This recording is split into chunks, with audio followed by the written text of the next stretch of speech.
Salut à toi, je m'appelle Georges Hébert et bienvenue dans cette deuxième vidéo, dans cette deuxième partie de la liste des 50 objets ou choses à posséder pour survivre à un effondrement économique.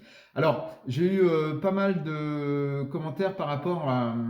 Avant de commencer, donc je vais te présenter des objets qui étaient dans la liste précédente et que je n'avais pas montré, notamment au niveau des talkie-walkie. Donc moi, c'est Baofeng que j'utilise, hein, cette marque. Alors à l'époque, tu pouvais l'acheter sur les sites, hein, ça vient de Chine, mais ce sont des super radios. Je crois que maintenant, tu peux plus. Je crois que l'État français a interdit ce genre d'exportation. C'est bien dommage parce que ce sont des talkie-walkie hyper efficaces à longue portée et avec lesquels tu peux faire énormément de choses. Au niveau des lampes de poche, j'ai des grandes lampes de poche, mais aussi des lampes un peu plus compactes qui peuvent servir d'impact tool, tu vois, pour me défendre éventuellement, pouvoir frapper, qui fonctionnent et qui sont assez robustes. Ça, c'est la marque Hyprotech. Vraiment très bien. J'en ai eu plusieurs. Celle-ci est vraiment top. Voilà. Avant de commencer et donc de te détailler la deuxième partie de cette liste des 50 objets, je te rappelle que je suis aussi présent sur TikTok si tu veux. TikTok est essentiellement, ce ne sont que des techniques qui sont démontrées sur TikTok, donc des techniques de self-défense. Donc si c'est ça qui t'intéresse, n'hésite pas à y aller. Georges Hébert. Instagram pour ce que je fais au quotidien, ma vie, comment je m'occupe, comment je m'entraîne, ces choses-là. Et YouTube, bientôt le blog Georges Hébert, selfdefense.com. Très bientôt, très très bientôt, depuis le temps que je le promets. J'espère que ça va arriver assez vite. Et puis voilà. Passons maintenant donc à la liste, à la deuxième partie de cette liste que je tiens. Alors, je t'avais promis dans la première vidéo de t'en parler. C'est un survivaliste américain qui en avait parlé, mais ils sont plusieurs à l'avoir fait, hein. Même moi, avant de rencontrer cette personne, je m'étais fait ma propre liste d'objets que je devais absolument posséder pour être le plus résilient possible. Et ce survivaliste s'appelle Mike Adams. Donc, si tu veux aller voir ce qu'il fait, son travail. Euh, il est un peu comme tous les survivalistes, un peu sur la sellette aux États-Unis, un peu critiqué. Bon, bah, tu regardes ce qu'il fait, tu fais tes propres choix, tu regardes, tu prends de la hauteur et tu analyses. Tu es assez grand pour ça. Toujours ne jamais prendre pour argent comptant tout ce qu'on te dit sur Internet. Même moi, d'accord, va vérifier les sources, fais ton propre travail et ça te permettra de progresser. Alors, on s'était arrêté au 25 au gilet pare-balles. On va reprendre donc 26, des lieux stratégiques où se cacher. Je t'avais dit dans la première partie de cette liste qu'il te fallait du matériel de camping. Si tu dois évacuer ton lieu d'habitation principal à la campagne parce que il y a une invasion des ennemis qui arrivent à un plus grand nombre, c'est pas tout seul avec tes munitions et ton fusil que tu vas résister. En plus, si tu as une famille, donc laisse ce lieu d'habitation, essaye de partir donc avec ton sac d'évacuation le plus loin possible. Ça sera temporaire le temps que cette vague passe et tu pourras regagner après ton lieu d'habitation. Donc il te faut, pour quitter ton lieu d'habitation principal, il te faut des lieux stratégiques pour pouvoir te cacher en attendant. En 27, des cartes de ton environnement. Alors, est-ce que j'en ai une ici? Il me semblait en avoir à portée. Hop, hop, hop, hop. Non, bah, je ne sais pas où je l'ai posé, c'est pas très grave. Écoute, il faut des cartes de ton environnement, de là où tu habites, des alentours, des cartes précises, c'est 25 000 au minimum, d'accord? Où tu vois les points d'eau, où tu vois les petits chemins, les plus gros, etc., etc. En 28, sifflet, boussole, pour t'orienter, pour pouvoir te signaler, c'est extrêmement important. En 29, des armes silencieuses, donc arbalète, arc, toutes ces armes de jet que tu vas pouvoir utiliser sans trop faire de bruit. En 30, des livres de référence. J'avais fait une vidéo sur un de mes livres que je préfère sur Vivre à la campagne de John Seymour. Tu peux revoir la vidéo. D'accord? Il te faut des livres de référence où tu as des explications, des schémas, où c'est détaillé. D'accord? Que tu vas pouvoir reproduire, mais aussi des livres de référence non seulement dans la culture, mais par exemple dans le secours en milieu hostile. Ça, c'est Joel Shermans. Joël, si tu me regardes, tu es pour moi un héros parce que produire ce genre d'ouvrage de qualité en langue française sur le secours en zone hostile, je crois que tu es le seul à l'avoir fait. Et, et bon, je dois dire, voilà, je vous montre, c'est détaillé, c'est par zone. Il va bientôt être réédité avec des compléments. Et donc, je vous en reparlerai. Mais voilà, ça, c'est un bouquin qu'il faut avoir dans sa bibliothèque. Notamment en cas de dégradation et des services d'urgence, c'est important de pouvoir soi-même se soigner ou soigner ses proches. Voilà. Papier, crayon, gomme. Voilà, des crayons, on en a tous, il en faut des stocks. Voilà, du papier pour écrire, pour s'occuper, pour prendre des notes. Enfin, il y a différentes choses qu'on peut faire avec ce genre de matériel. On peut même se défendre avec un stylo, entre parenthèses. 32, de quoi conserver de la nourriture. On a parlé du sel dans la première vidéo, mais des bocaux que tu peux mettre sous vide, toutes ces choses-là, ça c'est vital. Du papier toilette. On l'a vu lors de l'épisode du Covid et du confinement, avoir du papier toilette, c'est essentiel. Du papier toilette, en 34, des soins perso, produits d'hygiène, savon, lunettes, déo, du savon de Marseille, d'accord? Des stocks de savon, c'est pour l'hygiène, c'est quelque chose de vital. Dans les tranchées, pendant la Première Guerre mondiale, énormément de soldats mouraient par manque d'hygiène. D'accord? Donc, pouvoir se laver régulièrement, avoir du déo, toutes ces choses-là, du dentifrice, brosse à dents, et la possibilité de fabriquer soi-même son savon, son dentifrice ou son déodorant. C'est important.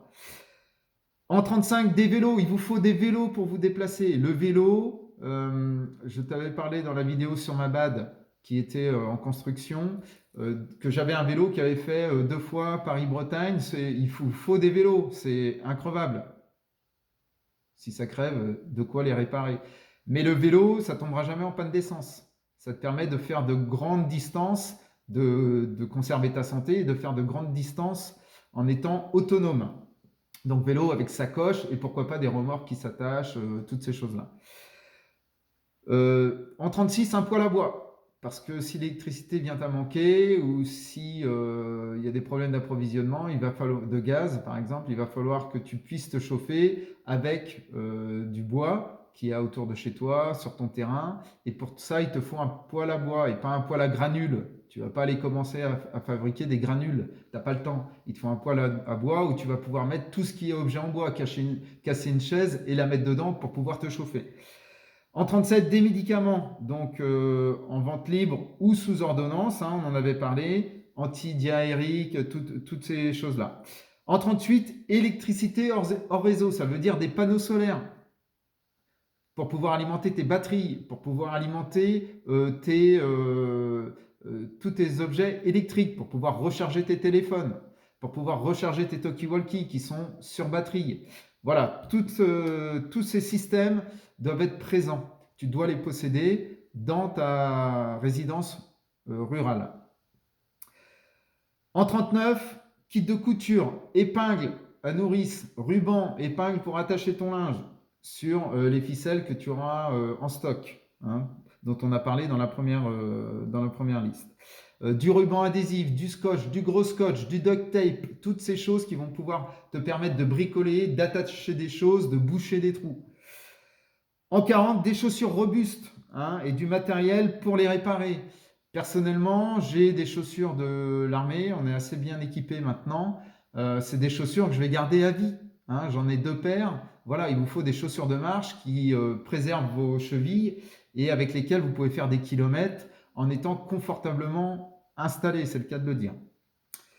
En 41, outils électriques et à main ou à batterie, donc pour pouvoir visseuse, ponceuse, dévisseuse, scie circulaire, toutes ces choses qui vont te permettre de bricoler et de réparer.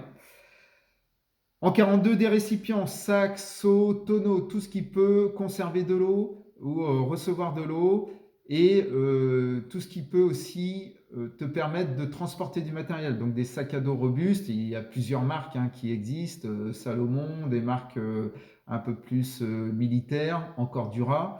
Donc n'hésite pas à t'équiper de sacs à dos. En 43, des bocaux en verre pour conserver ta nourriture. En 44, du papier aluminium, du papier sulfurisé, toutes ces choses-là. En 45, des conduits, des câbles, des tuyaux en PVC, toujours dans la même optique de pouvoir réparer une canalisation toi-même, pour pouvoir bricoler et tout simplement ne pas dépendre de ton magasin d'outillage préféré, parce que celui-ci risque d'être soit fermé définitivement ou a été pillé de toute façon en cas d'effondrement et de grave crise. Des raccords en 46 pour pouvoir raccorder ces tuyaux. En 47, des loisirs, fichiers MP3, jeux de société, jeux de cartes, parce que tu risques de t'ennuyer à un moment donné. Il va falloir t'occuper, occuper ta famille et conserver du lien social à l'intérieur même de ta famille et le dialogue, conserver le dialogue dans ces périodes difficiles. On s'en est tous rendu compte pendant le confinement. C'est important pour le vivre ensemble, pour pouvoir supporter à long terme ses proches et même sa famille proche dans sa résidence. Il va falloir qu'on s'occupe, qu'on ait des points de discussion, des points d'échange et qu'on continue à s'amuser. En 48, pièces de rechange, de voitures, de machines. 1 C-rien, 2 C1, donc toujours en double. Doublez vos pièces de rechange. Alors bien sûr, on ne peut pas avoir 3 moteurs de voiture, quoique peut-être, mais au moins des petites pièces pour pouvoir changer du matériel, le matériel de vos machines, que ce soit des machines-outils ou des machines un peu plus importantes comme un scooter, une mobilette, tout ce qui peut être machine à laver, toutes ces choses-là. En 49, du câble de pêche, du matériel de pêche, et j'ai envie de te dire du matériel de chasse, du piégeage, pour pouvoir continuer à chasser et à te nourrir ou à pêcher. Donc ça, c'est aussi, tu peux rajouter, si tu es au bord de la mer, canne à pêche, mais aussi embarcation style kayak ou canoë. En 50, enfin, la dernière chose de cette liste, chose extrêmement importante, chose qu'on ne pourra jamais te retirer, qu'on ne pourra jamais t'empêcher de posséder, qu'on ne pourra jamais te voler, ce sont les compétences et les connaissances que tu vas développer. Celles qui vont te permettre de pouvoir utiliser ton matériel. Parce que je l'avais déjà expliqué dans une précédente vidéo, tout ce matériel c'est bien joli, mais il faut l'utiliser pour pouvoir savoir comment déjà ça s'utilise et pouvoir être rapide dans l'exécution lorsque tu dois utiliser n'importe quel type de matériel, que ce soit une arme à feu, une pioche ou un garrot.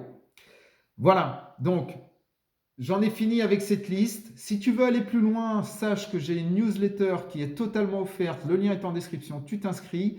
Tous les vendredis, tu reçois une newsletter sur différentes thématiques qui nous intéressent, comme la survie, le survivalisme, le combat, la self-défense, le secours en milieu hostile et d'autres informations que j'apporte. Je fais des articles, par exemple, sur la respiration, sur les propensions à résister au froid. Donc, sur énormément de thèmes qui sont un apport pour toi pour devenir une personne encore meilleure que ce que tu es. J'espère que ces 2 vidéos t'ont plu sur la liste des 50 objets ou choses à posséder pour survivre à un effondrement économique. Si ce type de vidéo t'intéresse, n'hésite pas à me le dire en commentaire. Je réponds à chaque commentaire personnellement. Active la cloche de notification, partage les vidéos, like. Enfin bon, voilà. Fais le boulot, moi je fais le mien de mon côté, mais en tout cas, si tu fais ça, sache que ça me fait énormément plaisir et que ça me motive pour continuer. Allez, va t'entraîner.